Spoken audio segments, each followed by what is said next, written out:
I just noticed. Is that a Christmas sweater you wearing over there? Oh, this? Yeah. This is just a normal cardigan. It's fall themed though. Mm. Um, I do like it. I bought it.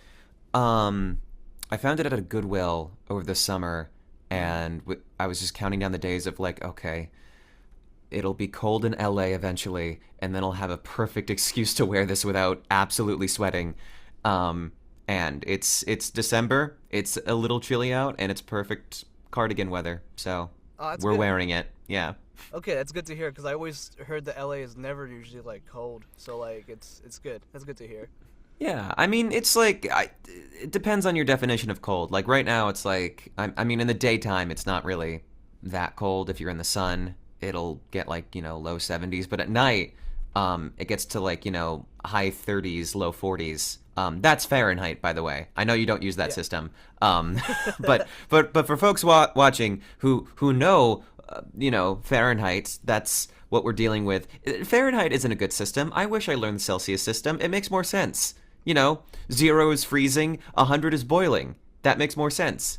Wait, I is think 100 boiling? yeah, 100 No, is it's not. is the boiling point. Yeah. Okay, good. I'm not a Uh, complete Philistine. no, no, I don't think so. It's more like hmm I think I'm starting to understand Fahrenheit a bit more because if it's like a hmm high number means it's hotter. That's the only thing I can differentiate from it.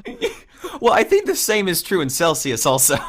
Yeah, but like I don't want to do like, oh, this Fahrenheit means this many things behind Celsius. That sounds hmm exhausting. I don't want to do that. It's like it's like Yeah, time zones. yeah. It's annoying, but it's I the had system we have. Yeah. I had this crazy idea. I was looking around my house for board games, um, but I was trying to find checkers, but we don't have checkers. It would have been so funny if I brought out checkers right now. Oh yeah.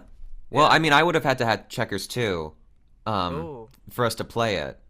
Yeah, cause you love checkers. I Yes, it's my favorite board game ever. How did you know? I don't know. I had like a dream about this like triangle person, this yellow hmm triangle person saying something about loving checkers. So I was like, damn, this must be something that John might like. I love checkers. Yippee! Oh, okay. I always find it interesting because it doesn't sound like they used a filter at all. I thought they kind of used like an echoey thing for it. I think they used a little bit of a filter. Because you're talking about the death battle episode, right? Yes, sir. Um, I I don't really know what effects they. I mean, I'm assuming they tried their best to copy the effects that they used for Gravity Falls on Alex Hirsch's voice. But I never really thought long and hard about like what. Like, it's not much. It's mostly just, my voice or his voice with like a little bit of like, a reverb filter on it. Yeah. But, yeah, I always find it interesting, like when you go to like voiceover classes and you get like sides for like multiple different shows of like that stuff that hmm like that stuff that's only like released. And you see like hmm Gravity Falls of like Seuss and Grunkle Stan, but they're all voiced by Alex Hirsch. So eventually, it's like, you know what, I'm just do it myself. So it's like I No, wonder what. exactly. No, I mean, I'm sure you've also been in voiceover classes where like, everyone picks like the Gravity Falls sides, Yeah, and there's always the Grunkle Stan side, which is like, it's weird because like Alex Hirsch, who, I imagine like he just listened to like hundreds of auditions and he was like, you know what? I'll do it too. I'll do it. Or maybe he auditioned also. Like maybe he wasn't like casting the show, but he was. I don't know. I'd have to. That would be a question for him. yeah. I was like, Yeah. if you ever run into Alex Hirsch, be hmm sure to ask. I don't know when that will happen, but Yeah. Hmm.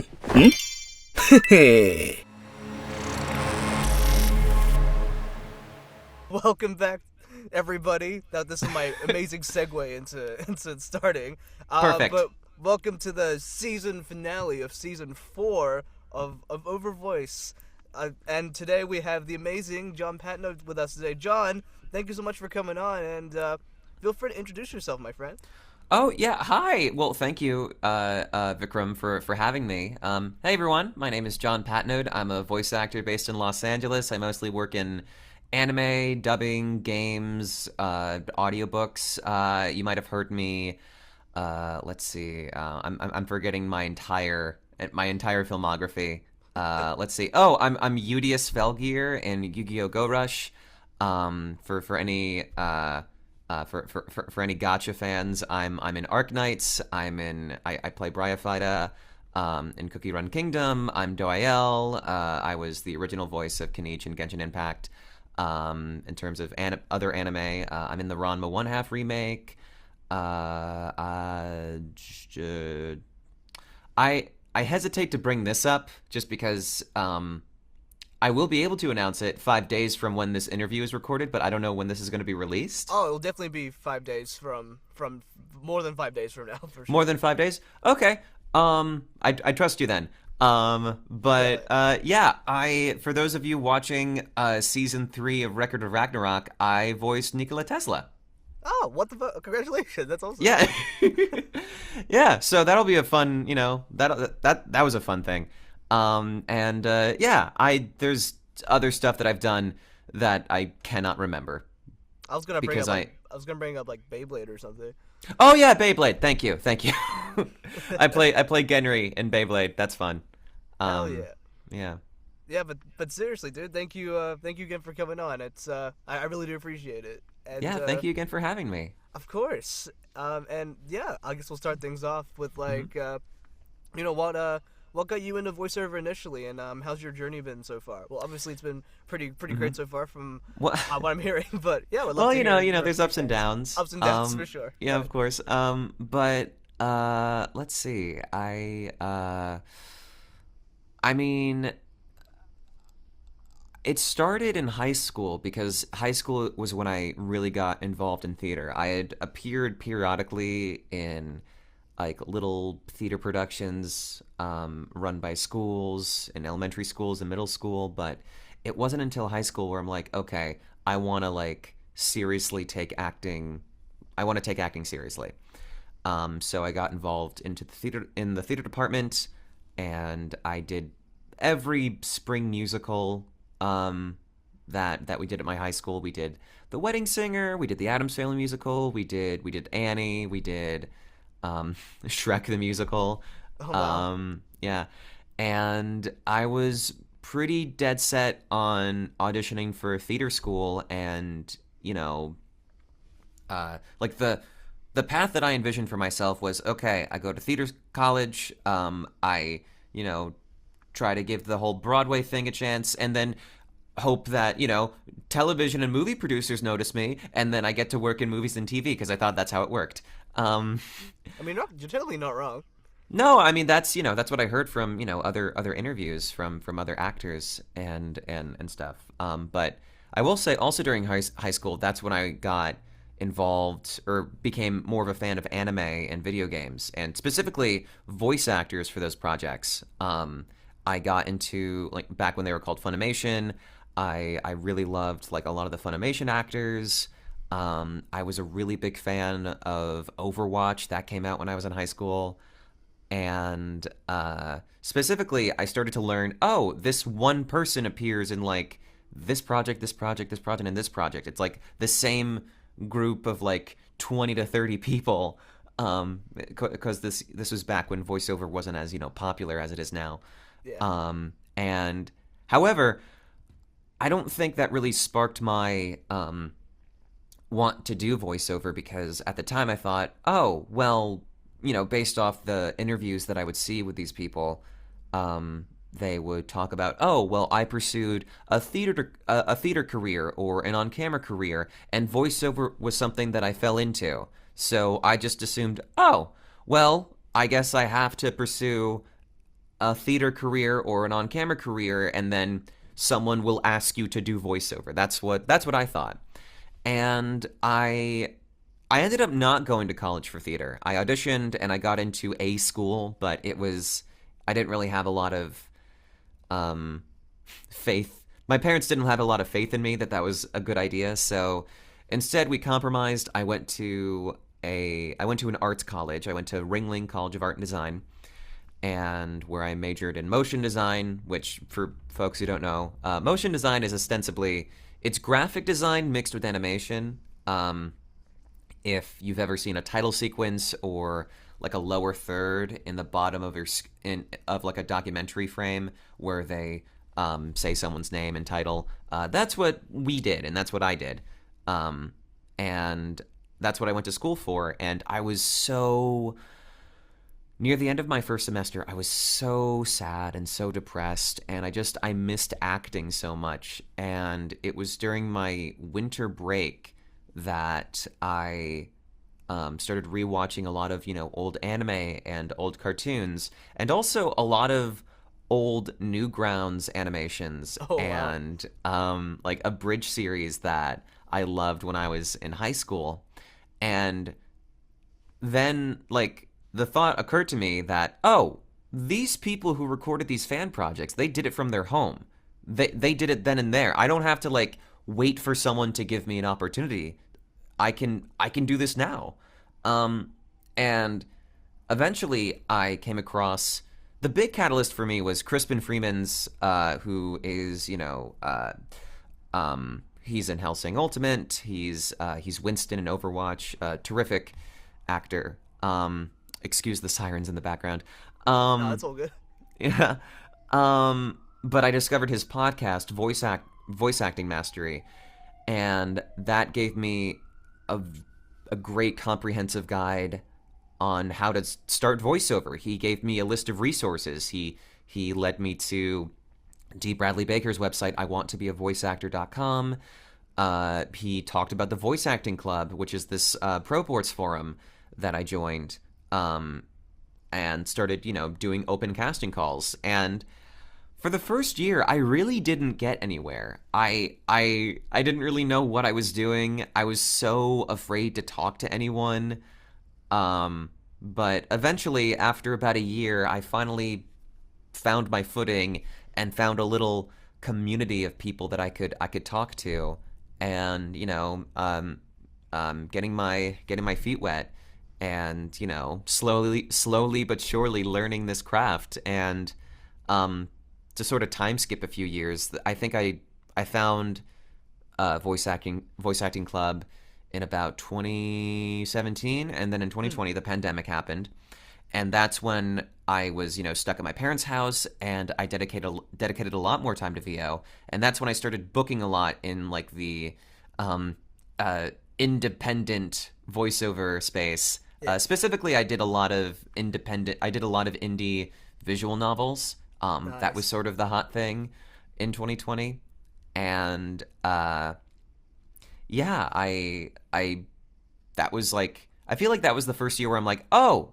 okay, I think I kind of know what I'm doing now, and started booking more in that regard. And then in 2021, I graduated college and got a job in LA as a motion designer, Nice. and I knew that the voiceover industry was in LA. So when I moved here, I I met up with people who I had known on the internet, who I also knew were in LA, and I developed connections that way.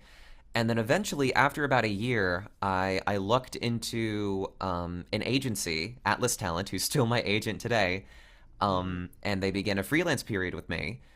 And I started booking with them, and cut to 4 years later, and here I am. Hell yeah. Yeah. That's a very comprehensive, deep insight into your whole origin story. I love that. Thank you. Yeah. I have horrible memory, so like anything like past like or before 2020, I will take a while for me to like start remembering things. Oh, I mean, same. I've had to think about, just because I know enough people have started asking how I got started, to the point where I'm like, I have to sit down and like really remember what happened, because eventually in life you're just like, you wake up and you're like, oh, well, I'm here now. I don't quite know how I got here. It's kind of like how you have friends where like you love them and you know them so well, but you cannot for the life of you remember where you first met. You Yeah, just know that exactly. you know them. Exactly. I was gonna Yeah. say because you mentioned theater before, hmm and you ended up doing a lot of theater in high school. Do you still like indulge yourself in theater every now and then still, when you get the chance? I I feel guilty because I want to go out and see theater more and more. I mean, it LA does have a theater scene, Yeah. and I could definitely, make more of an effort to go to more shows. I have been. This isn't, like theater, like plays or musical theater, but I've been seeing a lot more shows at the Upright Citizens Brigade, which is an Yeah. improv comedy theater in LA, and that's been really enjoyable because I'm also taking classes there just to Oh, cool. um, just gain that improv muscle and work that improv muscle. So that's been fun. I remember going to see Hmm. Darius's show over there. It was very fun. Oh yeah, yeah, his sketch show that was great. Yeah, Yeah, I still have the shirt I won. It's around here somewhere. you want a shirt? Yeah, I did. Yeah, you were there. Yeah, no, I know. I just like I know that you won something. I just forgot that it was a shirt. Yeah, it was like a tie dye shirt and like an Hmm. extra like heart box of like mints. I think. Oh yeah. Oh yeah. They had like these really like thin mint boxes, which like it didn't even look like it had mints in it. It's just like, oh, this is like a cute little. Oh, there's like stuff inside. Okay. Yeah. Yeah. Uh, but I was Hmm. also gonna say as well, because you mentioned when you started getting into anime during high school. Hmm. So I want to know like when you first like got to be in anime like years later, what was like your like reaction to that? Ah man, it didn't really feel real, but also I think at that time I uh I don't know. I feel like I was like too focused on trying to make, what I wanted to do a reality. I didn't really take time to, acknowledge and celebrate where I had gotten to go. Because my Fair. first anime, I play like it's Blink and You'll Miss Me. I don't even play a character that you can see. I'm in Inspector season 2. There's an episode where there's a horse race in the background on a TV and I play the announcer. That's it. Oh, sick. Um, Nice. but that was like the first thing that I was ever brought in on, and I was like, oh, well, I guess I did it. But in my head, I'm like, well, this was, I feel like that doesn't like, not to like, diminish that kind of work Yeah. because everyone needs like Walla work. But in my head, I'm like, well, I feel like my goal won't be fully completed unless I voice a character who has like lip flaps or something. That's But fair. even then, I feel like I didn't fully acknowledge that achievement just because I think at that point I was already starting to um, sort of teeter into burnout. Not fair. Um, and I was just like, I don't know what I'm doing. But again, we talk about ebbs and flows. It goes up and down. But yeah, no, that was the first one I ever did, and it again, it was surreal, but I don't remember feeling particularly like, oh my god, yes, I did it. I just remember being like, huh, okay, well, I did it. I did the thing. Fair enough. I was gonna say Hmm. like what on like the opposite side, like when you did eventually like book like named like characters, Hmm. what was it like at that point? Well, at least for the first time. You Yeah. I mean, uh, it felt. I mean, it felt very. I felt lucky because it felt like someone was giving me a chance. yeah Because we work in an industry where, particularly dubbing, it's so technical, and you want to work with people who are good at what they do. yeah And because like to this day, like I don't. I mean, with the exception of UDS, I don't book like a lot of principal characters in anime. Like I voice a lot of one-off characters and ancillary voices. But whenever someone feels comfortable giving me a chance, I feel very grateful. Um, yeah because it's still even this far into my career, it's still hard because there's this factor of like feeling like you have to prove yourself when it shouldn't be like that. yeah It's showing what you have to bring to the table. Because you should never have to try to please someone. you know exactly. and I think that's something that I need reminding of and other people need reminding of, and it's hard to not fall into that trap. No, I um feel that because like when yeah. you're like hyper focused into it, you kind of like Hmm. forget about um Hmm. I don't know like basic empathy from other people's like wait people care about me like what Yeah. it's like Well, I also, it's yeah. like that kind of thing. Hmm. But like I think the voiceover community is very um very open and accepting because like I Hmm. don't know what the on screen and theater side is like in the U.S. all that much, but I Hmm. know like it's like you kind of have to prove yourself in a weird way. It's like, oh, what have you done? Tell me all the things you've done. Are you good enough to Hmm. be in our table? I don't know. I don't know if that's like a thing in the U.S., but um, No, yeah. It definitely. It does happen in voiceover to an extent, but not nearly to the extent of on camera. But then again, I'm not in I'm not as in the on camera world as I am in the voiceover world. So, and I'm sure that there are like plenty of nice people on camera too. oh for But sure, I think you're going to encounter people who have envy and jealousy in yeah, any profession, artistic or otherwise. And it's just surrounding yourself with people who, you feel comfortable with, and that you feel like you don't have to compare yourself to, and yeah, that obviously there's friendly competition, friendly, non-toxic competition, yeah, and people that you know make you want to work harder, but there is a balance. You don't want it to let it destroy you or let it define you, yeah. because like you, I mean, I know.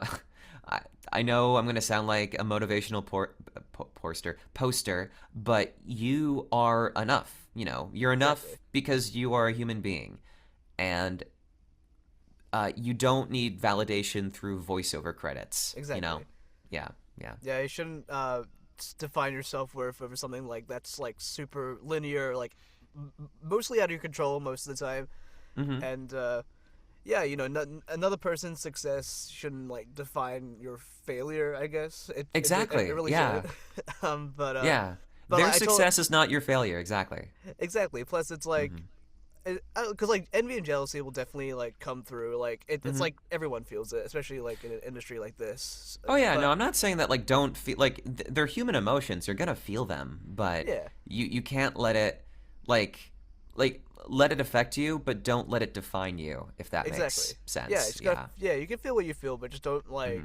overdo it. Like don't like Hmm. burn someone's house down or something. It's like you know what I mean. It's like don't go Yeah. too far with it. You heard it here first, folks.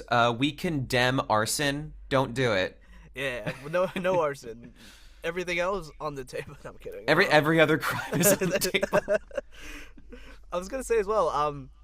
Like throughout like your career, like the more stuff Hmm. you are able to do at the moment. Was Hmm. there ever like because you mentioned like when you were in college, university, you ended up like Yeah. rewatching like old anime, old cartoons, Hmm. and things like old video games. I think as well. Hmm. I was gonna say like, has there been like a full circle moment for you? Like, well, like that you've been able to like voice something like in your childhood. Oh, good question.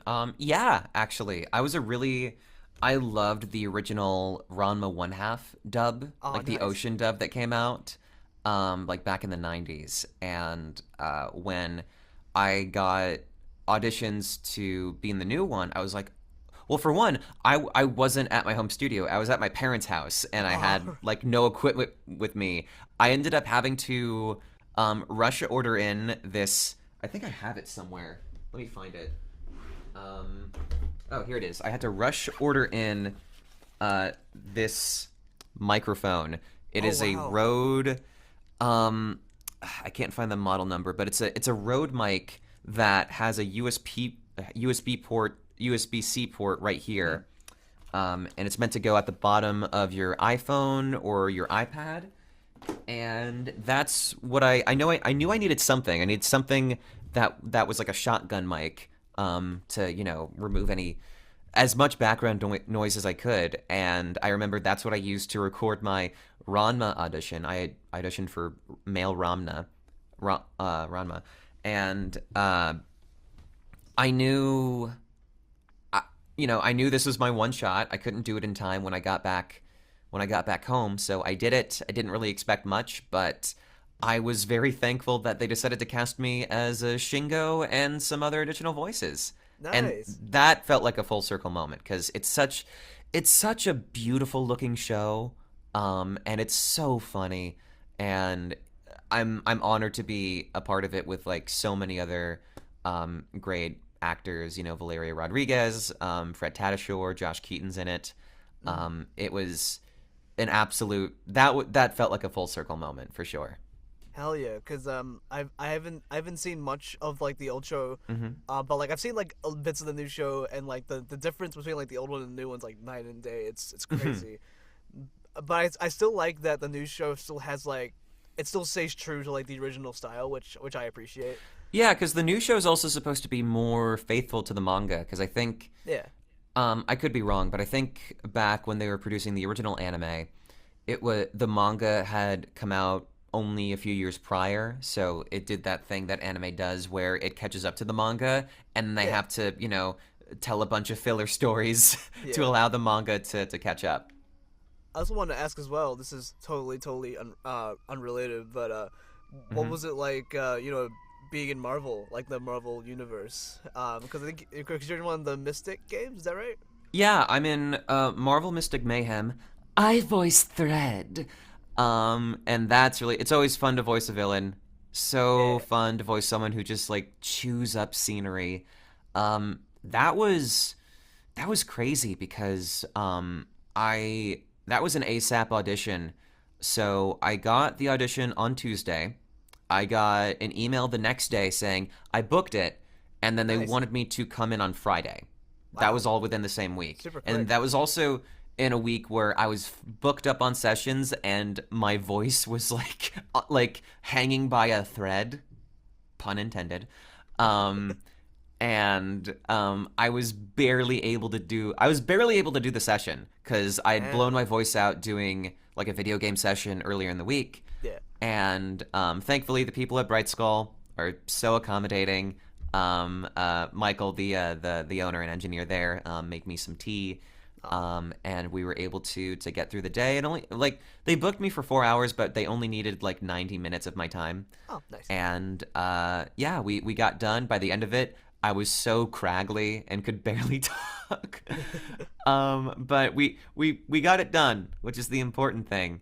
Did that kind of like help with the performance? Because like, let's looking at the design, he's like, it's like he's very shriveled up, No, I mean you'd think, but like it's not like a very like rough voice. It's like it's very it's very androgynous and feminine and like regal almost. And the vocal stuff that I was dealing with that week did not help. But in terms of your other question of like what it feels like to be a part of the Marvel universe, it feels surreal in a way, but also part of it doesn't even feel real because I had never heard of Thread, the character. I think Thread is also a unique character for this Marvel Mystic Mayhem game. Interesting. But it does feel great to finally have a foot into that universe, and I hope to be a part of it more and more in the future. Yeah, I'm sure you will, man. It's it's good that like Marvel games nowadays are like using like characters. Well, utilizing characters that aren't, strictly from like the MCU, Yeah, which I really appreciate. Mm-hmm. So because I've honestly I've kind of fallen off the MCU, like the movie verse, since like I don't want to say since Endgame, because I watched like the Spider-Mans and Fantastic Four and stuff, but like the TV shows, like I have no idea. I stopped at She-Hulk, man. I can't do it. It's just like there's so much now is the thing. There's like there's like. It's weird how like I mean I don't want this to be like I haven't even like fully developed this opinion, but like it's weird how like there is so much content now, however it feels like we have so few new things. Like it's all like spin-offs or rehashes of like previous things, because like I remember people complaining about the whole like reboot remake thing like 10 years ago, and it's still happening. Yeah. And this is more of like an off-topic point, but it's about our industry. Like as of recording this, literally yesterday, Netflix bought Warner Brothers. Oh, what, really? Yeah. Since when? Was this recent? This was yesterday. Oh, wow. They bought this is like the entertainment industry has just become like this real life game of Agario. Do you know Agario? The game with like the Yes. Oh bubbles my where like God. you, it's just What a throwback. it's just Wow. we're it's a monopoly, and like Netflix is going to be bigger than Disney now. It's That's crazy. crazy. Um, I kind of hopes that Disney would buy Warner Brothers if it had to get become that way, because we could have Marvel and DC like in the same I mean, thing. the crossover, like the crossover opportunity is there, but also I don't want one person to own everything. No, that's fair. I don't know how I feel about that. And we're just in this period of time where we're relying more on independent voices to give us, more unique, original ideas.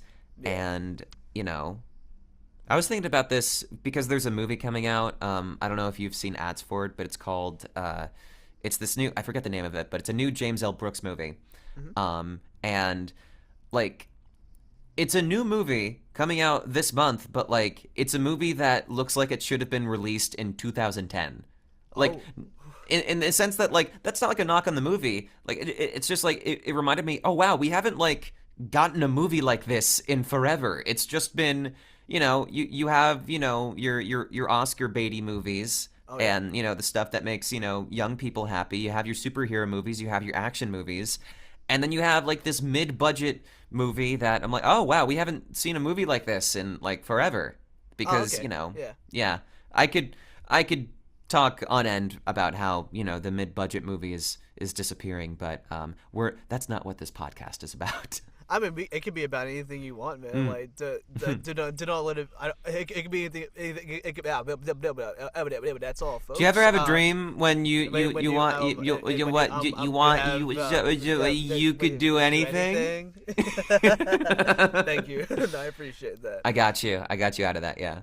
Thank you. No, I used to stutter so much when I was younger. Actually, Mm. I think I stopped doing it. It's like I want to say maybe like 3 years into voiceover, it just kind of Mm. just went away. But there's Hmm. points where it just kind of comes back. But Yeah. No, I know. I never had a stutter, but I definitely had.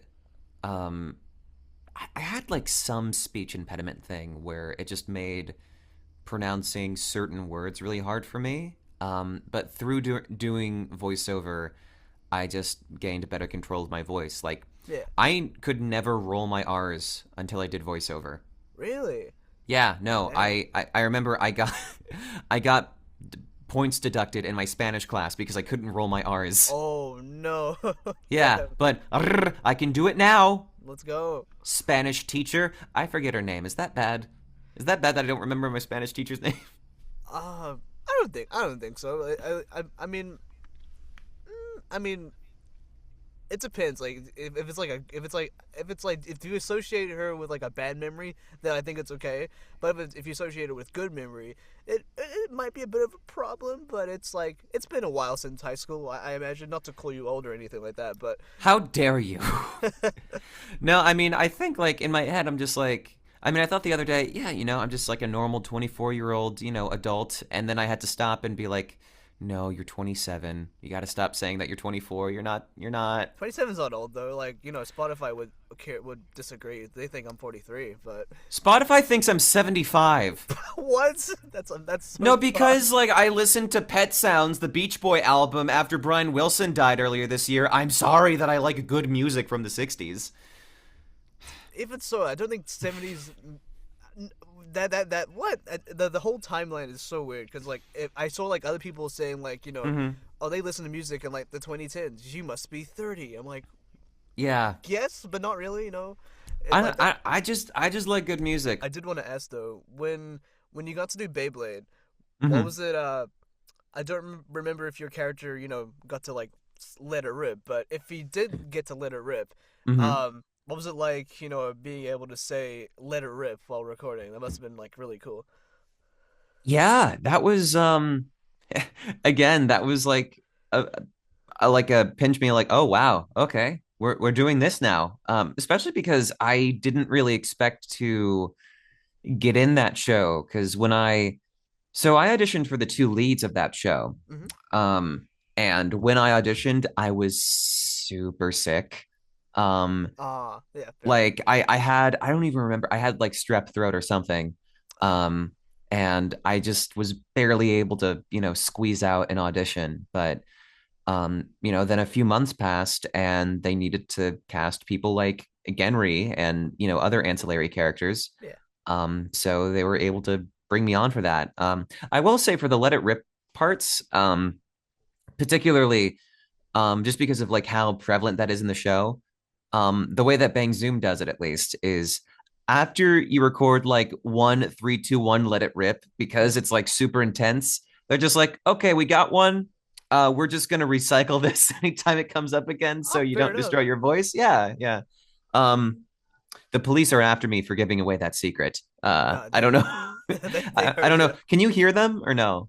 Not really. Like I heard like Okay. a little bit of the sirens as they were like passing before, but like it's all Okay. good. It reminds me of when I used to live next Mm-hmm. to my university at the time because where I lived at university, you would guaranteed you would hear the sirens go like every single day because people would be dumb enough to commit crimes during the day and the night. So like you would hear at least once a day if you were lucky twice, you know. Um, otherwise, it was fairly okay until you get like the fireworks season, then that gets really crazy. Um, Okay. yeah, but also fireworks like scare the shit out of me. So like, I mean, not I like watching them, but like the lead up to that, it gets me all stressed out. And if you have like one aimed at you, like that's my greatest fear. Oh, yeah, it's a rocket aimed straight at you. It's Yeah, That's terrifying. but I also like there's also like that one weird fear of like having like a fireworks set underneath your Hmm. like your car and Hmm. like before you start driving off, then it goes, then it explodes in like Yeah. fiery Hmm. ashes. Hmm. I think it's pretty reasonable. I think, but a lot of people call me crazy for it. So That's a founded fear, I think. thank you for Yeah. validating me. I Yeah. appreciate Yeah. that. Hmm. You know what's funny? Because I was watching like some old Beyblade Hmm. because why not? Like I decided to like watch it in Japanese because I've only ever watched it like in English. Mm. Like the 2001 one and Metal Fusion and Metal Masters, I think. That was like Hmm. ages ago. I've only watched it in English. So I decided to watch it in Japanese for once and like I didn't know they don't say let it rip, they say go shoot. I was like, "Wow, fair enough." Mm. Like Probably like a translation thing of like, I don't know like what. So you say it's go shoot in Japanese? yeah, in Japanese it's go shoot. It's not let it rip.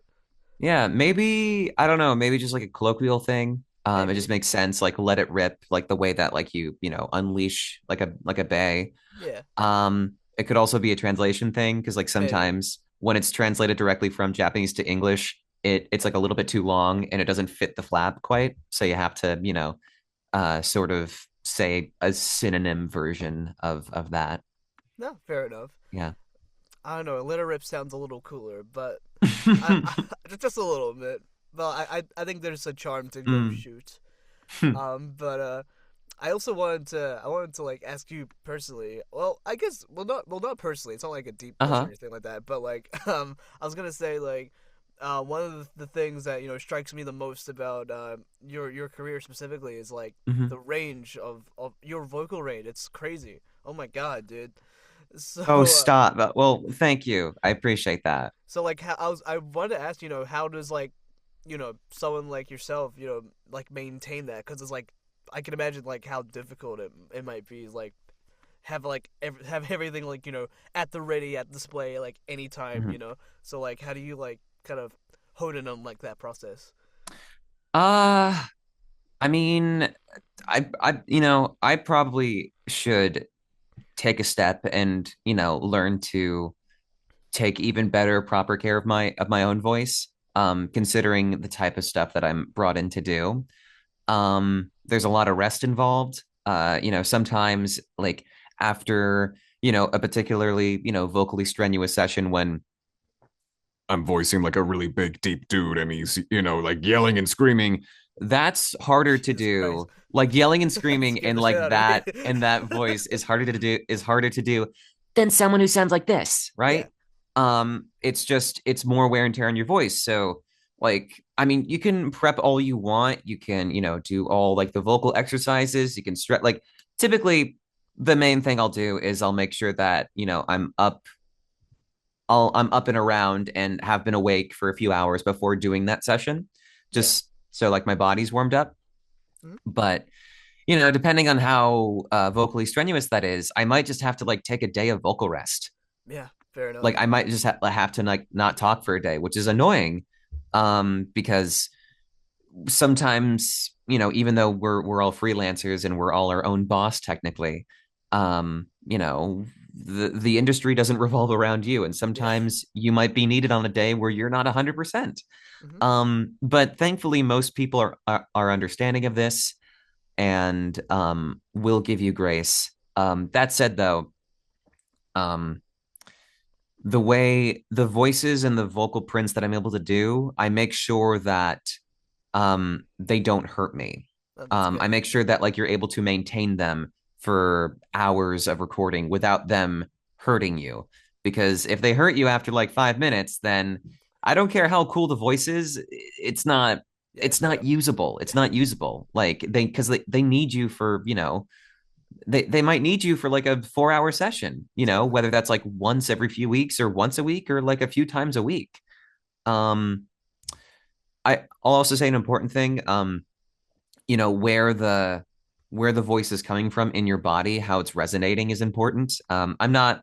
I'm probably going to use this terminology wrong. I didn't like study voice or anything, but what I do know is, if you're using your neck muscles to produce sound, that is very dangerous, because that'll just atrophy your voice much faster. It should really come from your core, Mm. and you know like that should be the base of it. That's where the voice should be coming from. And then obviously you can use your neck muscles to, change like how the voice is shaped to Yeah. change Or the you can sound even then. have like the soft palates. It's like not like just above the neck, so it's like constricting it. Yeah, no, exactly, exactly. But I mean, a lot of what I do, it's more instinctual than anything, which I know isn't like a great answer, but internally I feel, okay, does this voice hurt me? Okay, it doesn't, then I'll keep practicing. I also just, I practice by myself a lot. I Yeah. look like a maniac in my apartment who talks to themselves, just practicing different, vocal techniques and different ways to change my voice. Um, and yeah, if you want to work on improving your range, I mean, like I watch a lot of, old like chat show interviews, and Mm. sometimes I copy a lot of, different characters and interviewees from those shows, and I'm Oh, like, cool. okay, what vocal quality are they doing that I can maybe try to emulate? Um, and the goal isn't to be like one to one. It's to learn how to affect my voice in a way that, can maybe achieve something that is further from my normal voice print.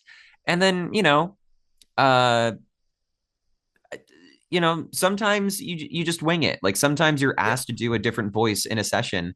They're like, okay, we finished your main character, but we have like these ancillary characters that need recording. Do you have a few voices in you? And you just sort of figure it out on the day. You're Yeah. like, okay, does this guy like have, a little bit of gravel? Is it like a high voice? Is it a low voice? Does he have an accent? Um, a lot of times, just the personality of a character for me helps infer a vocal tone. So I let that guide me. And then also, I'm sure if you look at anything that I've done for like a few years, like one voice that I've done for a few years, like probably Udius is like this, where the more I do it, the more specific and particular the voice gets, Yeah. and the more the voice changes. um but it's very gradual. I mean, I'm willing to bet like the original DBZ actors, like their vocal performances probably changed a little bit as Oh, they for sure. became more and Yeah. more familiar with their characters. So yeah, I hope that answers your question. It's a Oh, lot of just absolutely. it's a lot of experimentation, and a lot of just talking to yourself. No, absolutely, man. When I first started, Mhm. I just repeated like Mhm. anime dub lines I really liked, and like, Mhm. well, I mean, it was just straight up impressions, but I don't know Mhm. why, but like it's still like like a benchmark for me in the sense of like, oh, I'm Hmm. really struggling to think of something. What do I do? I can just Hmm. go back to that. And I'm a Hmm. real. It's mainly from JoJo's Bizarre Adventure, so like there's some variation in there, but I think that's where the Mm. majority of it comes from. Um, Good grief. oh, damn, that was really good. Oh my Thank you. god. Oh man, Part Seven's coming out very soon. My gosh. Yeah, I know. I'm excited. Well, the leaks say it's March, but I don't think it will be March. But well, I Mm. mean, I hope it's March because early the better. But still, Yeah. uh, but yeah, I wanted to say as well when you I think we talked about it like ages ago, but like when you got to do like your first like Hmm. convention appearance, what was that Mm. like? What was that like for you? Yeah, so my first con, it was TGEX in San Diego. It was a con, it was a student run con through the University of San Diego. Oh, I was there cool. for 2 days. It was nice. I got to Giselle Fernandez, who's another terrific voice actor. If another person that I think you'd have a joy interviewing. Um, uh, them and I drove down together and stayed at an Airbnb together. And the other people guesting at the con, it was me, them, Patrick Pedraza, Mm, Sam Slade, and Aiden Rudd. nice. And yeah, I mean, it was a pretty small con, all things considered, and also the only people in attendance were other UC San Diego students. So everyone was between the ages of 18 and 22. I honestly at that point, I was just taking notes from everyone. I noticed because like the whole convention thing is like it's very adjacent to Mm, what we do as voice actors, but like there's a whole other like the same way that when we're brought up we're like, okay, these are the classes that you have to take. You have to get this microphone and you can work your way up to this microphone. You have to have this interface. This is how you set up your studio space. It's like that, but for cons, but that verbiage gets replaced with, okay, you have to go to this person for your banner. This mm, is the place that you go to for your prints. mm, You have to get like a horizontal banner, and then you have to get a vertical banner.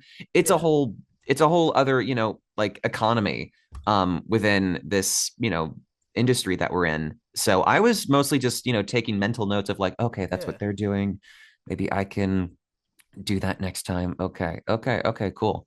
um a funny thing happened the first day I was there. The power went out the first day I Oh, was oh there. no.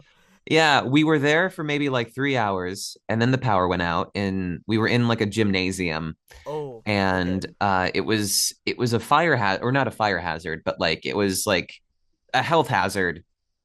It was dangerous to like continue business in like a dark gymnasium, so we weren't able to continue selling stuff for the day. So we had to go home, or we had to go back to the hotel. So we just I just mainly remember, oh, we got home early, we hung out at our Airbnb, and then we just explored San Diego for Yeah, the there's a lot remainder of of that time. Yeah, that's a lot of cool stuff to do in San Diego. There's like yeah, yeah. SeaWorld and like a Hmm. bunch of other stuff. I'm just thinking of SeaWorld, but I'm sure there's other cool things in San Yeah, Diego. I Personally, think I've when never I been was there. there, there was a Padres game going on. Oh, And okay. because of that, I remember us having the most difficult time finding parking. Like, Yeah, and people say, "Oh, you can't find parking in LA." You can't find parking in San Diego. It is yeah, insane. yeah. Finding Uh, parking anywhere is mm-hmm, is tough. Like, mm-hmm, there's like moments where I found parking, and it's like, oh, you have to parallel park, and I'm gonna be so candid. I have not parallel parked in 5 years. It's like since I I passed I my never learned how test. to do it. I never learned how to do it. It's okay, but like it's not like a Mm-hmm, it's more of a skill if you actually do it more often, but if you just do it to mm-hmm. pass the test, fair enough. But yeah. Yeah, I don't even know if I had to parallel park for my driving test. I Ah, mean, that I have a license. I fair did enough. something. That, So that that's pretty good. Yeah, that's all yeah. you need really. So you're able Mm-hmm, to. mm-hmm. Uh, yeah, the when I was in LA for like the month I was there for, like I'm still so confused. But like you can turn on when it goes red. Sometimes it's weird. I can Yeah, never. well, right on red, basically you're treating it a little bit like a four-way stop, Okay. where just to I forget the reason why you can turn right on red, but ostensibly if you don't see, because like sometimes um traffic will be let up, coming from the left. Yeah, So if you see an opportunity to, get in on the right, you can turn right on red. yeah. But I never realized until later in life that that was only a thing in America, really. Mm, I mean, America does things different. You got your yeah. Hmm. what was it? Your imperial system, the driving, a whole Yeah. bunch of other stuff. Fucking In and Out, Shake Shack, a whole bunch of cool stuff. Yeah. I miss Shake Shack. I really do miss it. Also, Hmm. I do. This is totally unrelated, but Hmm. why is beef hot dogs like a common thing in like the United States? Is pork hot dogs like a premium item or something? Like it was so common. I was so confused. Wait, what you mean like beef hot dogs are more common than pork hot dogs? Or Yeah, are pork when I hot dogs normally like the main hot dog in like New Zealand, for yeah example, or yeah it's like pork or interesting. sometimes chicken. Yeah. Maybe I guess because we have like an excess of cows. I don't know. Oh, okay, interesting. I Yeah. We have an excess of cows that, fart and then, release methane into mm, the atmosphere, and then, it exacerbates, global warming, and then oh lovely. it's great. Yeah, good thing global warming Sorry isn't to bring real. the mood down, my bad. Oh no, it's okay. Global Hmm. warming's not real. Like it's like no, I'm kidding. It is real, Yeah, guys. hey Vicky, I have to leave the podcast now. I'm sorry. I mean, I mean, it's okay. Like the Earth Hmm. is flat, right? It's Oh my God. I don't know. Like I kind of want to see like those conspiracy theory people. With like the tinfoil hats. Hmm. It's like it's a conspiracy, man. I don't know if I've ever seen or met anyone who wears a tinfoil hat unironically. Yeah, I feel like it would do a lot of damage, right, to like your hair, right? I I I guess If you're like in it the sun seems. for so long with the hat on, like it just sounds like it would Oh hurt. yeah. Yeah, Well, in that instance, like, yeah, if you're in the sun, it would like fry your head. Yeah, absolutely. it would cook your head. Yeah. But like, what was it like? It's like to stop radiation or something. But like in I turn, it kind of makes it worse in a I weird way. guess. I mean, I have seen. I've seen a bunch of people who are like, like, oh no, like the 5G phones are like spreading radiation or whatever.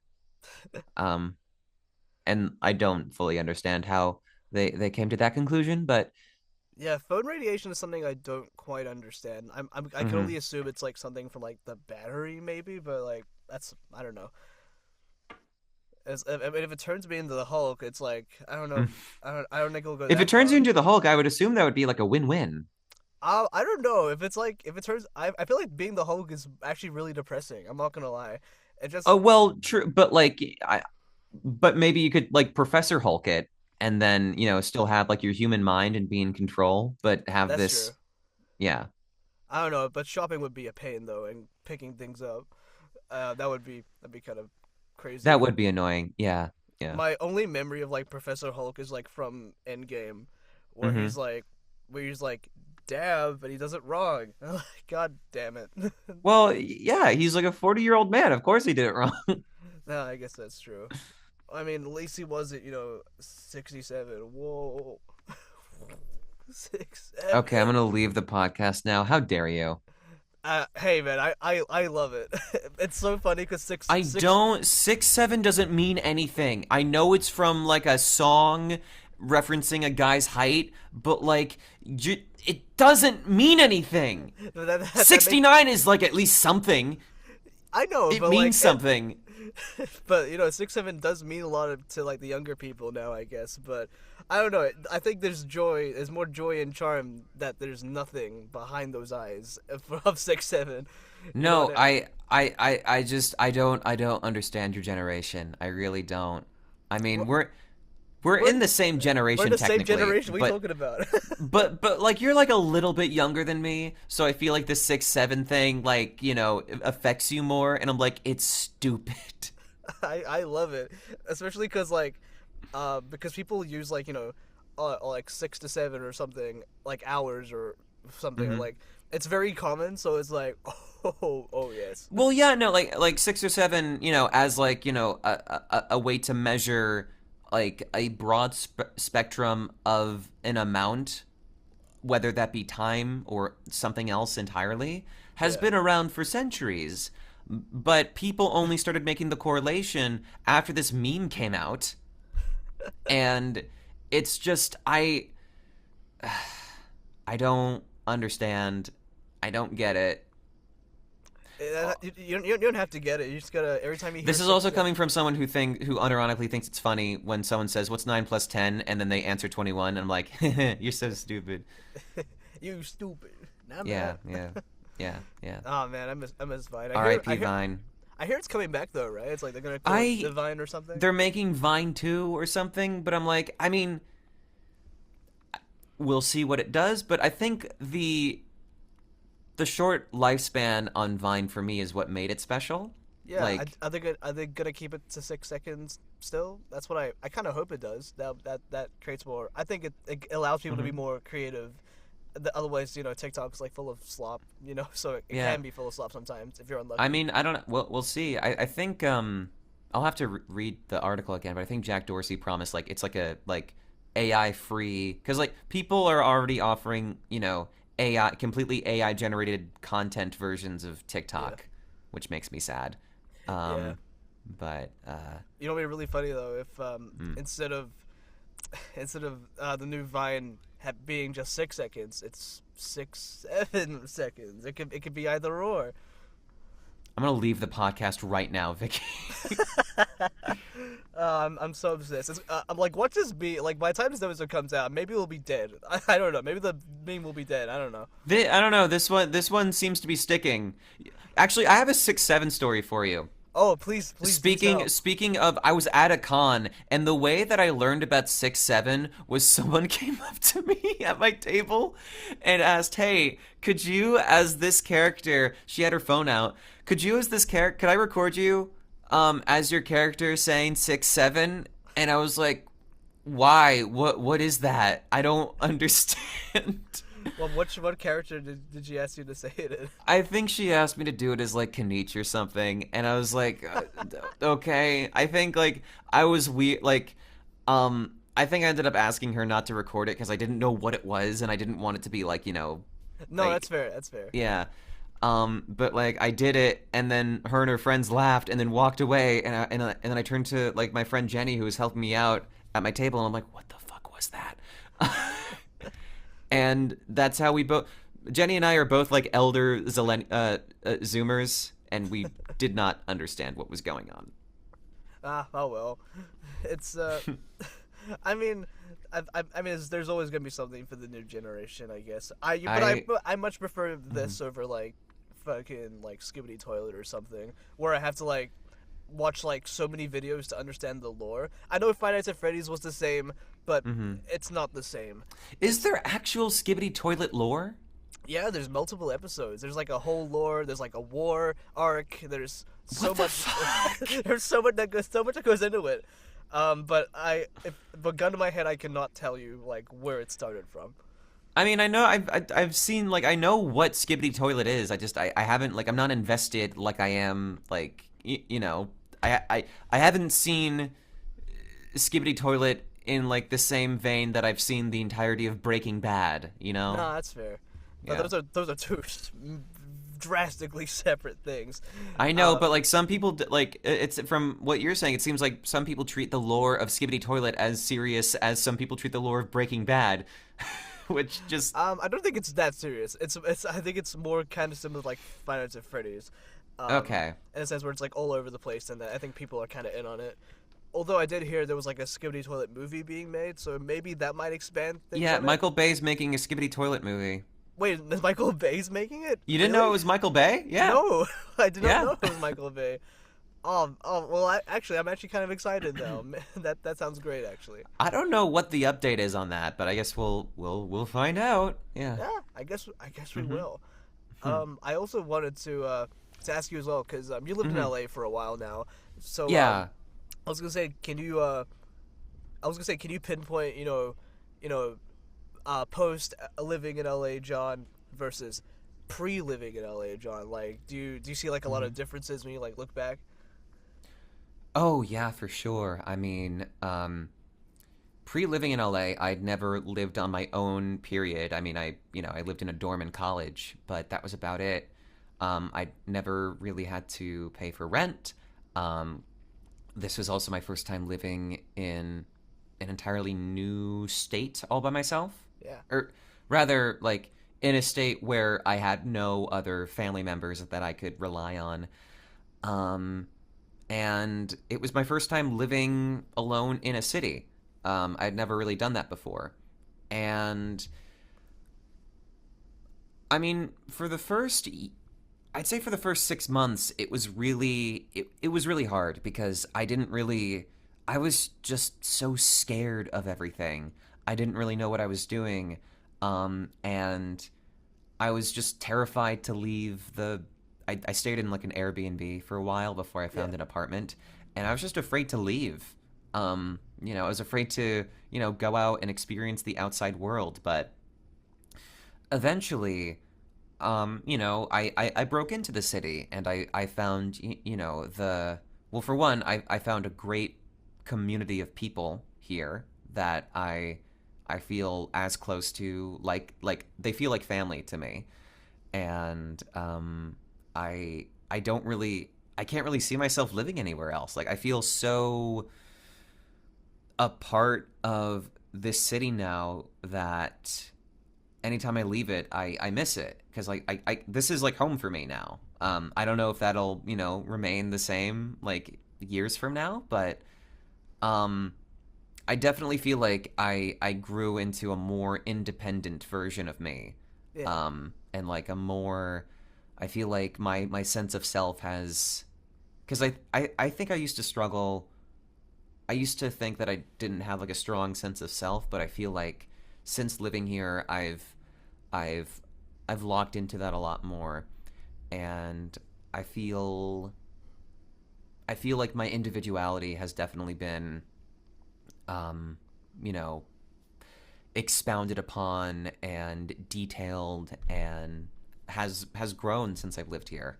Oh, that's good. Um, it's also really it's fun to live in a place where like for all the faults that LA has, for as expensive as it is, for the crazy people that live here, There's always there something going are on there. There's always something there going on. no there's always something going on here. That's the thing. Like this is the city where like everything seems to happen in. And it's very, as someone who felt like they were on the outside looking into all the things that I wanted to be a part of, it feels great to finally be in the city where all of the things that I wanted to be a part of are happening and that I get to be a part of. Oh yeah. It's fun to be in the place where things happen. Yeah, that's good. There's a bit of a rambly answer, but No, not at all. um, That was beautiful. I appreciate you for sharing that. yeah, yeah, I love it here. I think when I was younger, I wanted well for when I was younger, I really wanted to end up in New York City, Mm. because I'm from upstate New York, and I just always envisioned myself in the city.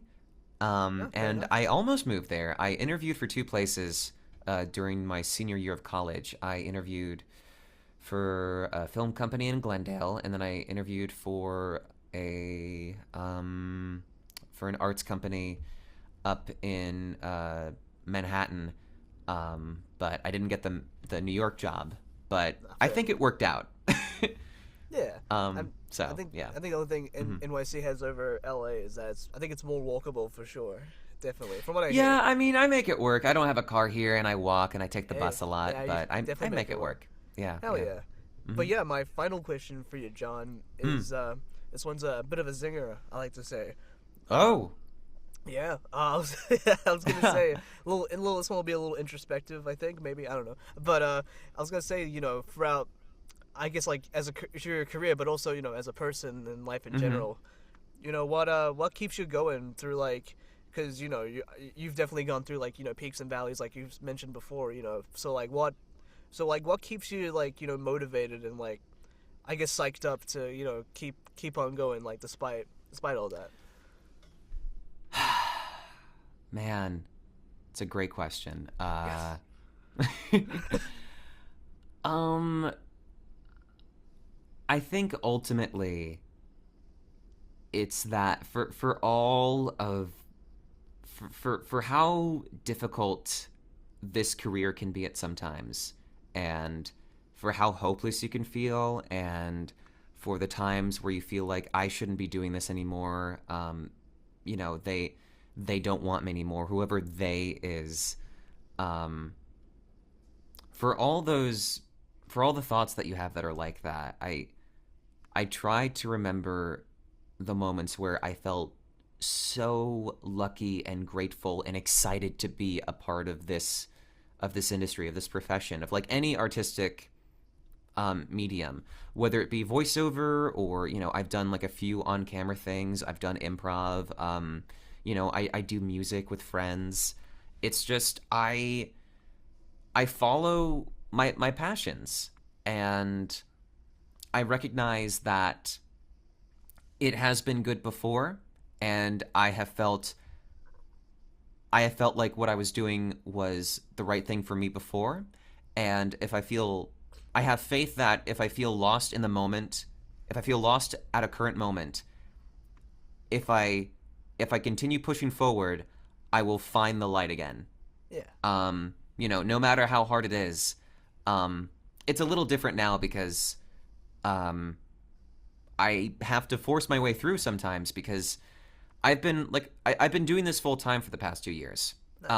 For the first 2 years of me living here, if at any point I was like, you know what, voiceover just isn't for me, I have to give it up. I could have fallen back on a day job. I cannot do that. This is the only thing that sustains me. This is the only thing that makes me money. So pushing forward and recognizing that eventually things will get better. Yeah. Honestly, there's this if of all things, this was from a Seth Rogen interview Oh, okay. that I watched where he was answering someone's advice about like how do I make it in the entertainment industry. Um and he flat out said, if you try to pursue this, you might succeed. If you never try, you definitely won't. Ooh, damn. And it's like, it's simple advice, and it's like, it's also like kind of no duh advice, but also that's the thing, a lot of people don't try. Mm. And if you're trying, if you continue to try, even if like it takes like a year, 2 years, 10 years, eventually something might happen. Yeah, exactly. Or your dream can change and evolve into something else that that feeds the need that you have. But um yeah, I think just like remaining persistent and patient and being open to things too, and not being so boxed in about like how to achieve your dream specifically.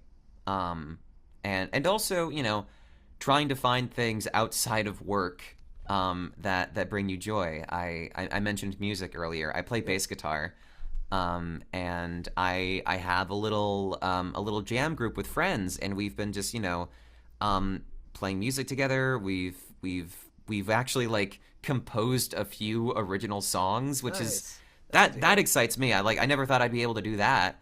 And it's like, oh wow, this is like a full song with a verse and a chorus and a guitar solo. That's cool. Um, and yeah, just I'm very lucky. I'm also very lucky that I have a great network of friends who can help pick me back up, Yeah. and that I hope I can do the same in turn, because it does get hard, Mm. and it's it's hard to remain positive sometimes. I've definitely have had days where I just feel angry about the hand that I've been dealt and about the things that have happened to me. But I let myself stew, and then I'm like, okay, well, that happened. It's out of my control. Let me focus on something that's in my control. Yeah. And yeah, I think it's something. Also, one thing that I'll say, it's something that like even after you've identified it, you have to keep reminding yourself, Mm. because like again, this isn't linear. You have ups and downs where you have to you sort of regress back into the person that you were the last time that you had this crisis of Yeah. faith, and wondering, oh, am I doing this for the right reasons? Am I like do I have a place in this industry? And you just have to if you feel like this is something you have to do, then keep going. Yeah. Yeah. That's a beautiful answer, man. Thank you for sharing, man. Thank you. I hope that wasn't like too rambly. No, not at all, man. That was Hmm. really heartfelt. Heartfelt and genuine. Hmm. I appreciate that. Hmm. And from what you've told me, in the past, you definitely have had a lot of ups and downs for sure. But the fact that Yeah. you've kept going is actually genuinely very inspiring. Hmm. Inspiring to me specifically because I can because I've had moments where I've had not like the exact same, not to like draw like Hmm. comparisons or anything like that, but there's Hmm. moments where I felt like that and things like that. So you're definitely like a source of inspiration for me to like keep going. So I appreciate that answer a lot. So I appreciate that, man. Well, thank you, Vicky. I really appreciate that. No, of course, I appreciate Yeah. you, man. And on that note, this interview and season comes to a conclusion. John, thank Oh, you. Yeah, happy end of the season. yeah. Next one will be the last one, so I'm very excited. So it'll be good. Wait, the next season will be the last season? Yeah. Oh, you're ending this? They'll semi-retiring. We'll see what happens because Oh, okay. there's gonna be. I mean, like what's gonna happen in the future. So like, it just depends Right. if I have more time, So it's like Okay, fair. But also like, I I'll hope you keep can. I'll keep it open for as long as I can. But Yeah, because yeah. like you're really good at this. You're really Aw, good at thank this. you, man. Yeah. I appreciate Hmm. that. But yeah, John, where can people find you on social media and stuff? Yeah, you can find me on Twitter, formerly Twitter. It's X now. Stupid name. I'm still calling it Twitter, and you should Yeah, too. absolutely. It is the only acceptable version of dead naming. Don't dead name otherwise, but you can dead name Yeah, X, aka yeah. Twitter. You can find me on Twitter at John Patneaude. That's Patneaude. I'm on Blue Sky at JPATNEAUDE dot whatever like the default handle is for Blue It's Sky. like B Sky Social, whatever, something Yeah, like that. yeah. Yeah. Just to whatever come to that conclusion, folks. And I'm also on Instagram at jpat_person. Hell It's yeah. my more whimsical handle. And I have a website, jpatactor.com.